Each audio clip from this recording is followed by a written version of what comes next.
ನಮಸ್ಕಾರ. First tube ನ ಮತ್ತೊಂದು ವಿಡಿಯೋಗೆ ಸ್ವಾಗತ. ಜಗತ್ತಿನ ಅತಿದೊಡ್ಡ ಮತ್ತು ಬಲಿಷ್ಠ ಮಿಲಿಟರಿ ಶಕ್ತಿ ಅಂದ್ರೆ ಅದು ಅಮೆರಿಕ. ಅಮೆರಿಕದ ಸೇನಾ ಕೇಂದ್ರವಾಗಿರುವಂತಹ ಪೆಂಟಗನ್ ಒಳಗೆ ಒಂದು ಸಣ್ಣ ಬದಲಾವಣೆಯಾದ್ರೂ ಕೂಡ ಇಡೀ ಜಗತ್ತಿನ ನಕ್ಷೆ ಅಲುಗಾಡುತ್ತೆ. ಆದ್ರೆ ಇಂದು ಪೆಂಟಗನ್ ನಲ್ಲಿ ಸಣ್ಣ ಬದಲಾವಣೆಯಾಗಿಲ್ಲ, ಬದಲಾಗಿ ಅಕ್ಷರಶಃ ಒಂದು ಅತಿದೊಡ್ಡ ರಾಜಕೀಯ ಭೂಕಂಪವೇ ಸೃಷ್ಟಿಯಾಗಿದೆ.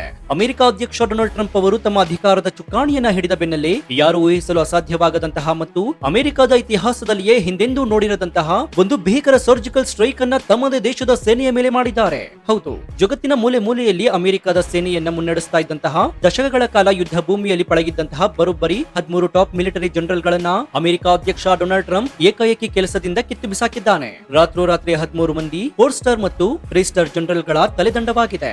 ಅಷ್ಟಕ್ಕೂ ಅಮೆರಿಕದ ರಕ್ಷಣಾ ಕವಚವಾಗಿದ್ದಂತಹ ಈ 13 ಜನರಲ್ ಗಳನ್ನ ಟ್ರಂಪ್ ಏಕಾಏಕಿ ವಜಾಗೊಳಿಸಿದ್ಯಾಕೆ? ಟ್ರಂಪ್ ಅವರ ಈ ಮಿಲಿಟರಿ ಪರ್ಸ್ ಅಂದ್ರೆ ಸೇನಾ ಶುದ್ಧೀಕರಣ ರಣತಂತ್ರವನ್ನ ಚೀನಾ ಅಧ್ಯಕ್ಷ ಕ್ಸಿ ಜಿನ್ಪಿಂಗ್ ಅವರ ಕರಾಳ ಚೀನಾ ಮಾಡೆಲ್ಗೆ ಹೋಲಿಸಿದ್ಯಾಕೆ? ಈ 13 ಜನರಲ್ಗಳು ಟ್ರಂಪ್ ಅವರ ಡೀಪ್ ಸ್ಟೇಟ್ ವಿರೋಧಿ ಅಜೆಂಡಾಗೆ ಅಡ್ಡಗಲಾಗಿದ್ರ? ಈ ವರದಿಯಲ್ಲಿ ಬಯಲಾದ ಸ್ಫೋಟಕ ಸತ್ಯವಾದ್ರೂ ಏನು? ಬನ್ನಿ ಇವತ್ತಿನ ಈ ಡೀಟೇಲ್ಡ್ ವಿಡಿಯೋದಲ್ಲಿ ಜಗತ್ತಿನ ಯಾವುದೇ ಟಿವಿ ಚಾನೆಲ್ಗಳು ನಿಮಗೆ ಇಷ್ಟು ಆಳವಾಗಿ ವಿವರಿಸಿದಂತಹ ಅಮೆರಿಕದ ಈ ಮಹಾಶುದ್ಧೀಕರಣದ ಪ್ರತಿಯೊಂದು ಎಳೆಯನ್ನ ಎಳೆಯಡೆಯಾಗಿ ಬಿಚ್ಚಿಡೋಣ. ಈ ಮಾಹಿತಿಯನ್ನ ಪ್ರತಿಯೊಬ್ಬ ಭಾರತೀಯನು ಕೂಡ ತಿಳಿದುಕೊಳ್ಳಲೇಬೇಕು. ಹೀಗಾಗಿ ವಿಡಿಯೋವನ್ನ ಎಲ್ಲೂ ಸ್ಕಿಪ್ ಮಾಡದೆ ಕೊನೆವರೆಗೂ ನೋಡಿ. ಸೊ ವಿಡಿಯೋವನ್ನ ಶುರು ಮಾಡೋಣ. ಆದ್ರೆ ಅದಕ್ಕೂ ಮುನ್ನ ಅಹಂಕಾರಿ ಟ್ರಂಪ್ ಹುಚ್ಚುತನದಿಂದ ಅಮೆರಿಕವನ್ನ ಸರ್ವನಾಶ ಮಾಡ್ತಾ ಇದ್ದಾನಾ? ಹೌದು ಅಂತಾದ್ರೆ ಎಸ್ ಅಂತ ಕಮೆಂಟ್ ಮಾಡಿ ಹಾಗೂ ವಿಡಿಯೋಗೆ ಲೈಕ್ ಕೊಡಿ. ಸ್ನೇಹಿತರೆ, ಟ್ರಂಪ್ ಅವರು 2026ರ ಈ ಅವಧಿಯಲ್ಲಿ ತಮ್ಮದೇ ಸೇನೆಯ ವಿರುದ್ಧ ಇಷ್ಟೊಂದು ದೊಡ್ಡ ಮಟ್ಟದ ಕಠಿಣ ನಿರ್ಧಾರ ತೆಗೆದುಕೊಳ್ಳಲು ಕಾರಣವೇನು ಎನ್ನುವುದನ್ನ ನೀವು ಮೊದಲು ಅರ್ಥ ಮಾಡ್ಕೊಳ್ಬೇಕಾಗತ್ತೆ. ಟ್ರಂಪ್ ಮೊದಲಿನಿಂದಲೂ ಕೂಡ ಒಂದು ಮಾತನ್ನ ಬಹಳ ಗಟ್ಟಿಯಾಗಿ ಹೇಳ್ತಾ ಬಂದಿದ್ದಾರೆ. ಅಮೆರಿಕದ ಒಳಗೆ ಒಂದು ಡೀಪ್ ಸ್ಟೇಟ್ ಇದೆ, ಅಂದ್ರೆ ಜನರಿಂದ ಆಯ್ಕೆಯಾದ ಸರ್ಕಾರ ಏನೇ ಆದೇಶ ಕೊಟ್ಟರು ಕೂಡ ತಮ್ಮಿಷ್ಟದಂತೆ ಆಡಳಿತ ನಡೆಸುವಂತಹ ದೇಶದ ಭದ್ರತೆಯನ್ನ ತಮ್ಮ ಕಪಿಮುಷ್ಟಿಯಲ್ಲಿ ಇಟ್ಕೊಂಡಿರುವಂತಹ ಕೆಲವು ಭ್ರಷ್ಟ ಅಧಿಕಾರಿಗಳ ಗುಂಪು ಪೆಂಟಗನ್ ನಲ್ಲಿದೆ. ಅವರನ್ನ ಬೇರು ಸಹಿತ ಕಿತ್ತು ಹಾಕುವುದೇ ನಮ್ಮ ಮೊದಲ ಗುರಿ ಅಂತ ಟ್ರಂಪ್ ಅವತ್ತೇ ಶಪಥವನ್ನ ಮಾಡಿದ್ರು. ಆ ಶಪಥದ ಮೊದಲ ಹೆಜ್ಜೆಯೇ ಈ 13 ಜನರಲ್ ಗಳ ದಿಢೀರ್ ವಜಾ. ಈ ಜನರಲ್ ಗಳು ಸಾಮಾನ್ಯ ಅಧಿಕಾರಿಗಳಾಗಿರಲಿಲ್ಲ. ಅಮೆರಿಕದ ನ್ಯೂಕ್ಲಿಯರ್ ವೆಪನ್ ಗಳನ್ನ ಕಂಟ್ರೋಲ್ ಮಾಡುವಂತಹ ಇಂಡೋ ಪೆಸಿಫಿಕ್ ಕಮಾಂಡೋ ಅನ್ನ ನೋಡಿಕೊಳ್ಳುವಂತಹ ಮತ್ತು ಅಮೆರಿಕದ ಗಡಿ ಭದ್ರತೆಯನ್ನ ನಿರ್ವಹಿಸುವಂತಹ ಅತ್ಯುನ್ನತ ಹುದ್ದೆಯಲ್ಲಿದ್ದವರು. ಆದ್ರೆ ಟ್ರಂಪ್ ಅವರ ದೃಷ್ಟಿಯಲ್ಲಿ ಈ ಜನರಲ್ ಗಳು ಅಮೆರಿಕ ಫಸ್ಟ್ ನೀತಿಯನ್ನ ಪಾಲಿಸ್ತಾ ಇರಲಿಲ್ಲ. ಬದಲಾಗಿ ಅವರು ಹಿಂದಿನ ಸರ್ಕಾರದ ಓಕ್ ನೀತಿಯನ್ನ ಅಂದ್ರೆ ಸೇನೆಯಲ್ಲಿ ಡೈವರ್ಸಿಟಿ, ಜೆಂಡರ್ ಪಾಲಿಟಿಕ್ಸ್ ತರುವಂತಹ ಅನಗತ್ಯ ವಿಚಾರಗಳಿಗೆ ಹೆಚ್ಚು ಒತ್ತನ್ನು ಕೊಡ್ತಾ ಇದ್ರು. ಇದಷ್ಟೇ ಅಲ್ಲ, ಟ್ರಂಪ್ ಅವರು ಅಮೆರಿಕದ ಸೈನ್ಯವನ್ನ ಬೇರೆ ದೇಶಗಳಿಂದ ಅಂದ್ರೆ ಉದಾಹರಣೆಗೆ ಸಿರಿಯಾ, ಜರ್ಮನಿ ಮತ್ತು ನ್ಯಾಟೋದಿಂದ ವಾಪಸ್ ಕರೆಸುವಂತಹ ನಿರ್ಧಾರ ಮಾಡಿದಾಗ ಈ ಜನರಲ್ಗಳು ಪರೋಕ್ಷವಾಗಿ ವಿರೋಧ ವ್ಯಕ್ತಪಡಿಸಿದ್ರು ಎನ್ನಲಾದಂತಹ ಬಲವಾದ ಆರೋಪ ಕೂಡ ಇದೆ. ತನ್ನ ಮಾತಿಗೆ ಎದುರಾಡದ, ತಾನೇ ಹೇಳಿದಂತೆ ಕೇಳುವ ಅಪ್ಪಟ ಲಾಯಲಿಸ್ಟ್ ಅಂದ್ರೆ ನಿಷ್ಠಾವಂತ ಪಡೆ ಮಾತ್ರ ಪೆಂಟಗನ್ ನಲ್ಲಿ ಇರಬೇಕು ಎನ್ನುವ ಉದ್ದೇಶದಿಂದಲೇ ಟ್ರಂಪ್ ಈ ಭೀಕರ ಶುದ್ಧೀಕರಣ ಮಾಡ್ತಾ ಇದ್ದಾರೆ. ಸ್ನೇಹಿತರೆ, ಈಗ ಅಂತಾರಾಷ್ಟ್ರೀಯ ಮಟ್ಟದಲ್ಲಿ ಅತಿ ಹೆಚ್ಚು ಚರ್ಚೆಯಾಗ್ತಾ ಇರುವ ವಿಚಾರ ಏನಂದ್ರೆ ಟ್ರಂಪ್ ಅವರ ಈ ನಡೆಯನ್ನ ನೇರವಾಗಿ ಚೀನಾ ಮಾಡೆಲ್ಗೆ ಹೋಲಿಕೆ ಮಾಡಲಾಗ್ತಾ ಇರೋದು. ಚೀನಾ ಮಾಡೆಲ್ ಅಂದ್ರೆ ಏನ್ ಗೊತ್ತಾ? ಚೀನಾದ ಅಧ್ಯಕ್ಷ ಕ್ಸಿ ಜಿನ್ಪಿಂಗ್ ಕೆಲವು ವರ್ಷಗಳ ಹಿಂದೆ ತಮ್ಮ ದೇಶದ ಪೀಪಲ್ ಲಿಬರೇಷನ್ ಆರ್ಮಿಯ ಬರೋಬ್ಬರಿ ಡಜನ್ ಗಟ್ಟಲೆ ಉನ್ನತ ಜನರಲ್ ಗಳನ್ನ, ವಿಶೇಷವಾಗಿ ರಾಕೆಟ್ ಫೋರ್ಸ್ ನಾಯಕರನ್ನ ಏಕಾಏಕಿ ನಾಪತ್ತೆ ಮಾಡಿದ್ರು, ಅಂದ್ರೆ ಕೆಲಸದಿಂದ ಕಿತ್ತು ಹಾಕಿದ್ರು. ಕ್ಸಿ ಜಿನ್ಪಿಂಗ್ ಹೊರಗಡೆ ಜಗತ್ತಿಗೆ ನಾನು ಸೇನೆಯಲ್ಲಿದ್ದಂತಹ ಭ್ರಷ್ಟರನ್ನ ಮಟ್ಟ ಹಾಕ್ತಾ ಇದ್ದೀನಿ ಅಂತ ಹೇಳಿದ್ರು. ಆದ್ರೆ ಅದರ ಹಿಂದಿನ ಅಸಲಿ ರಹಸ್ಯ ಏನಂದ್ರೆ ಆ ಜನರಲ್ ಗಳು ಕ್ಸಿ ಜಿನ್ಪಿಂಗ್ ಗೆ ಸಂಪೂರ್ಣ ನಿಷ್ಠೆ ತೋರಿಸ್ತಾ ಇರಲಿಲ್ಲ. ಸೇನೆಯ ನಿಷ್ಠೆ ಇರುವುದು ದೇಶಕ್ಕೂ ಅಥವಾ ಅಧ್ಯಕ್ಷನಿಗೂ ಎನ್ನುವ ಪ್ರಶ್ನೆ ಬಂದಾಗ ಚೀನಾದಲ್ಲಿ ಕಮ್ಯುನಿಸ್ಟ್ ಪಾರ್ಟಿಗೆ ನಿಷ್ಠಾವಂತರಾಗುವವರನ್ನ ಮಾತ್ರ ಉಳಿಸಿಕೊಳ್ಳಲಾಗುತ್ತೆ ಎಂದು ಟ್ರಂಪ್ ಮಾಡ್ತಾ ಇರೋದು ಕೂಡ ಅಕ್ಷರಶಃ ಇದೆ ಚೀನಾ ಮಾಡೆಲ್ ಅನ್ನ. ಅಮೆರಿಕ ಸಂವಿಧಾನದ ಪ್ರಕಾರ ಅಲ್ಲಿನ ಸೇನೆ ನಿಷ್ಠೆ ತೋರಿಸಬೇಕಾಗಿರೋದು ಅಮೆರಿಕದ ಸಂವಿಧಾನಕ್ಕೆ ಹೊರತು ಅಲ್ಲಿನ ಅಧ್ಯಕ್ಷನಿಗೆ ಅಲ್ಲ. ಆದ್ರೆ ಟ್ರಂಪ್ ಈಗ ಇತಿಹಾಸವನ್ನ ಬದಲಾಯಿಸ್ತಾ ಇದ್ದಾರೆ. ಸಂವಿಧಾನದ ಜೊತೆಗೆ ಅಧ್ಯಕ್ಷನ ಪ್ರತಿಯೊಂದು ಮಾತಿಗೂ ತಲೆಬಾಗುವ ಜನರಲ್ ಗಳು ಮಾತ್ರ ನನಗೆ ಬೇಕು ಎನ್ನುವಂತಹ ಹೊಸ ಲಾಯಲ್ಟಿ ಟೆಸ್ಟ್ ಅನ್ನ ಟ್ರಂಪ್ ಜಾರಿಗೆ ತರ್ತಾ ಇದ್ದಾರೆ. ಇದು ಅಮೆರಿಕದ 250 ವರ್ಷಗಳ ಇತಿಹಾಸದಲ್ಲಿಯೇ ಅತಿ ದೊಡ್ಡ ಶಿಫ್ಟ್ ಆಗಿದೆ. ಸ್ನೇಹಿತರೆ, ಈ 13 ಜನರಲ್ ಗಳ ವಜದ ಬಗ್ಗೆ ಒಂದು ಆಳವಾದ ಫ್ಯಾಕ್ಟ್ ಚೆಕ್ ನಡೆಯುತ್ತೆ. ಈ ಫ್ಯಾಕ್ಟ್ ಚೆಕ್ ನಲ್ಲಿ ಹೊರಬಂದ ಅಸಲಿ ಸತ್ಯ ಏನ್ ಗೊತ್ತಾ? ಪೆಂಟಗನ್ ನ ಕೆಲವು ಮೂಲಗಳು ಇದೊಂದು ಸಾಮಾನ್ಯ ಪ್ರಕ್ರಿಯೆ, ಕೆಲವರು ನಿವೃತ್ತರಾಗಿದ್ದಾರೆ, ಇನ್ನು ಕೆಲವರು ಬೇರೆ ಹುದ್ದೆಗಳಿಗೆ ವರ್ಗಾವಣೆ ಮಾಡಲಾಗಿದೆ, ಇದೇನು ಶುದ್ಧೀಕರಣ ಅಲ್ಲ ಅಂತ ಕವರ್ ಅಪ್ ಅನ್ನ ಮಾಡಲು ಪ್ರಯತ್ನಿಸ್ತಾ ಇವೆ. ಆದ್ರೆ ಫ್ಯಾಕ್ಟ್ ಚೆಕ್ ರಿಪೋರ್ಟ್ ಪ್ರಕಾರ ಈ ವಾದ ಸಂಪೂರ್ಣ ಸುಳ್ಳು. ಕೇವಲ ಒಂದೇ ವಾರದಲ್ಲಿ ಒಂದೇ ಬಾರಿಗೆ 13 ಟಾಪ್ ಲೆವೆಲ್ ಕಮಾಂಡರ್ ಗಳನ್ನ ಮನೆಗೆ ಕಳುಹಿಸುವುದು ಅಮೆರಿಕದ ಇತಿಹಾಸದಲ್ಲಿ ಎಂದಿಗೂ ಕೂಡ ಸಾಮಾನ್ಯ ಪ್ರಕ್ರಿಯೆ ಅಲ್ಲ.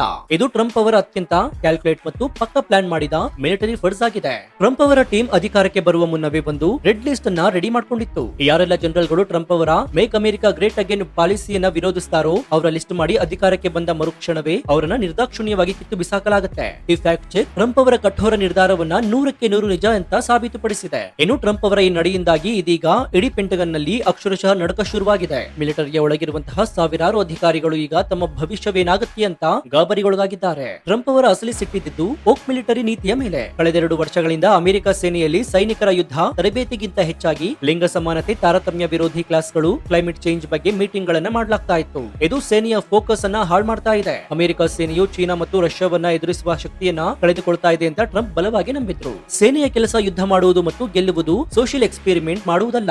ಇದು ಟ್ರಂಪ್ ಅವರ ವಾದ.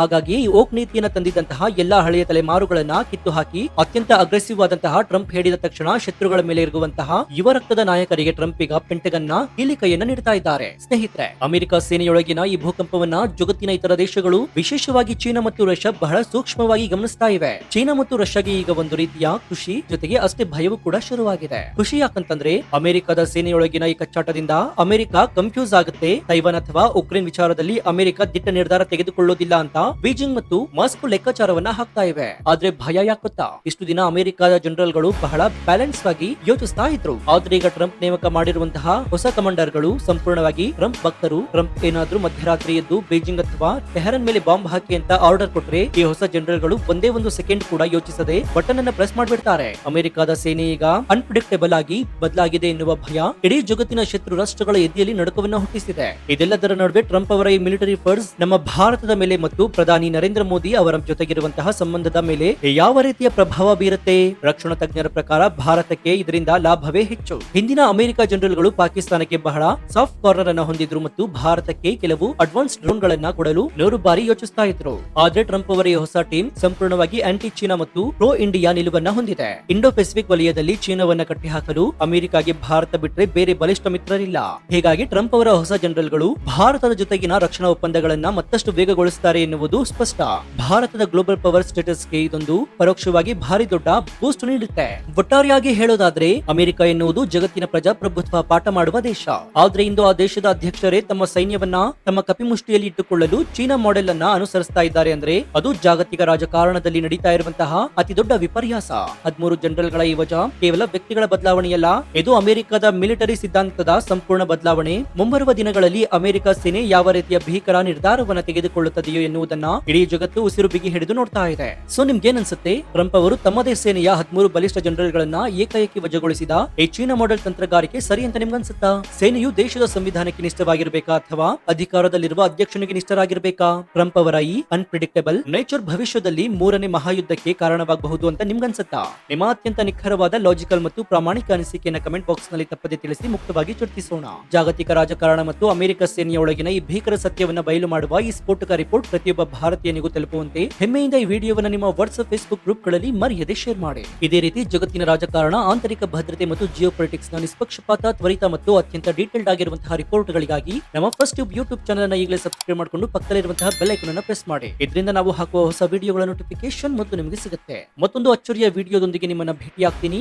ಅಲ್ಲಿಯವರೆಗೂ ಎಚ್ಚರದಿಂದ ಇರಿ, ಜಗತ್ತಿನ ಆಗು ಹೋಗುಗಳನ್ನ ಗಮನಿಸ್ತಾನೆ ಇರಿ. ಇದಾಗಿತ್ತು ಈ ಕ್ಷಣದ ವಿಶೇಷ. ನೋಡ್ತಾ ಇರಿ ಫಸ್ಟ್ ಟ್ಯೂಬ್ ಕನ್ನಡ. ಧನ್ಯವಾದ.